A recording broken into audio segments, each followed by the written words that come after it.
नमस्कार दोस्तों, मैं हूं doctor Rajiv Ranjan. Economics world में आपका स्वागत है। उम्मीद करता हूं आप सभी लोग इस वैश्विक महामारी के तीसरे दौर में अपने अपने घरों में सुरक्षित होंगे। और यही वजह है कि हम सब लोग इस महामारी को ध्यान में रख करके और ऑनलाइन के माध्यम से पठन पाठन अध्ययन अध्यापन का कार्य कर रहे हैं। बहरहाल आज हम चर्चा करेंगे कौन है केन्स। केन्स का सिद्धांत क्या है, केन्स का रोजगार सिद्धांत क्या है, केन्स का मुद्रा और कीमत सिद्धांत क्या है। लेकिन उससे इतर हम यह समझने का प्रयास करेंगे कि कौन से ऐसे व्यक्तित्व जिन्होंने केन्स को दुनिया के लोकप्रिय अर्थशास्त्रियों में शुमार कर दिया, क्या था इनका सिद्धांत और कौन है ये केन्स, क्या है केन्सियन का सिद्धांत, क्या है केन्स का रोजगार सिद्धांत। दोस्तों, केन्स का सिद्धांत या केन्स का रोजगार सिद्धांत मंदी अथवा अवसाद की स्थिति में रोजगार से संबंधित है। जॉन मेनार्ड केन्स इनका पूरा नाम है, हम लोग J.M. केन्स के नाम से जानते हैं। इन्होंने अपने रोजगार सिद्धांत का प्रतिपादन अपनी प्रसिद्ध पुस्तक, बहुत ही लोकप्रिय पुस्तक लिखी इन्होंने, जनरल थ्योरी ऑफ एम्प्लॉयमेंट, ये 1936 में लिखा गया। और यह दुनिया की अर्थव्यवस्था का वह दौर था जब पूरी दुनिया वैश्विक महामारी की चुनौतियों को फेस कर रही थी। हम सब जानते हैं कि 1929-30 में एक विश्वव्यापी आर्थिक महामंदी आई थी जिसको great depression of the world के नाम से हम लोग जानते हैं।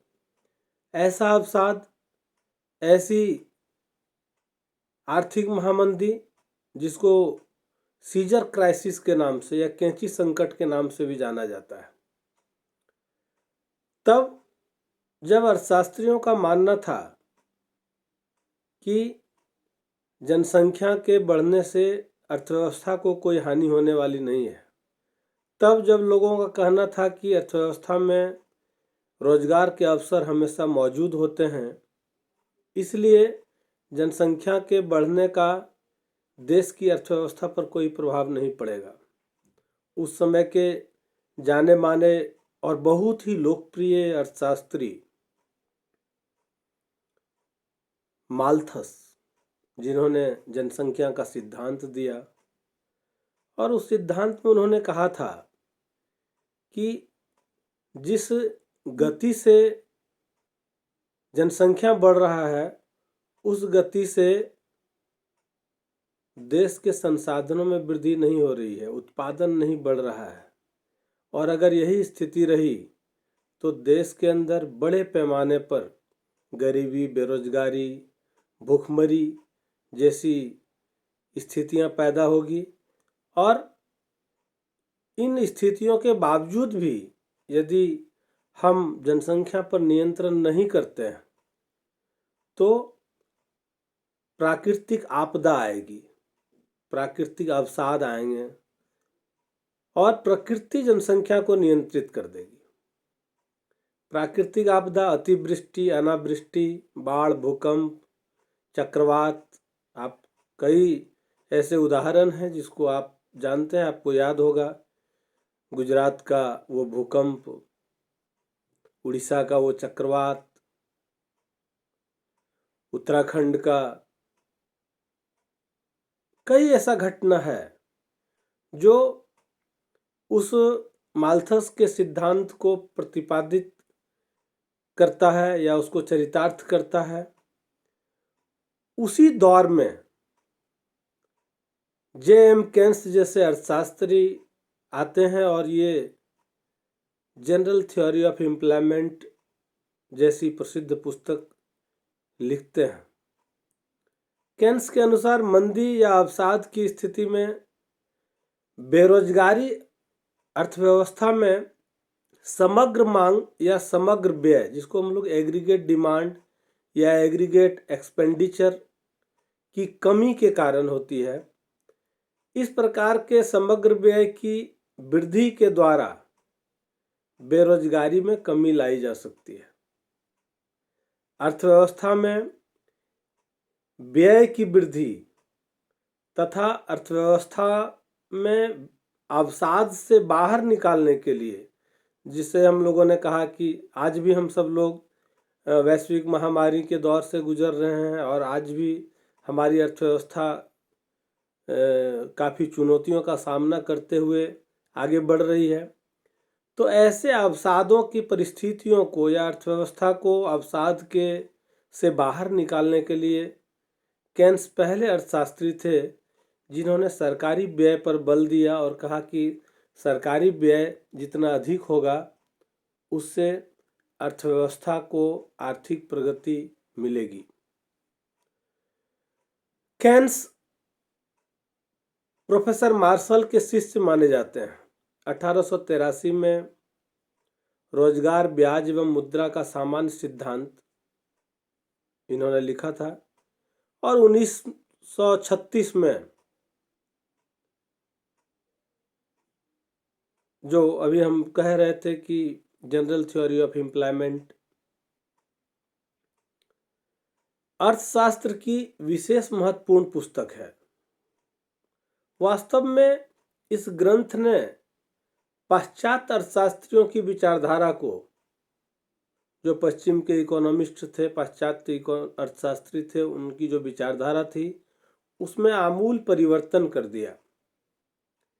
इसी पर हैरोल्ड डॉमर का सुप्रसिद्ध विकास मॉडल, लियोन टिफ का इनपुट आउटपुट मॉडल आदि कई महत्वपूर्ण सिद्धांत आए। प्रोफेसर सैमुएल्सन भी मानते हैं कि कोई भी व्यक्ति अर्थशास्त्री अगर एक बार केन्स के विश्लेषण से प्रभावित होने के बाद पुरानी विचारधाराओं की तरफ फिर मुड़ करके नहीं देखा, कोई दोबारा लौटा नहीं।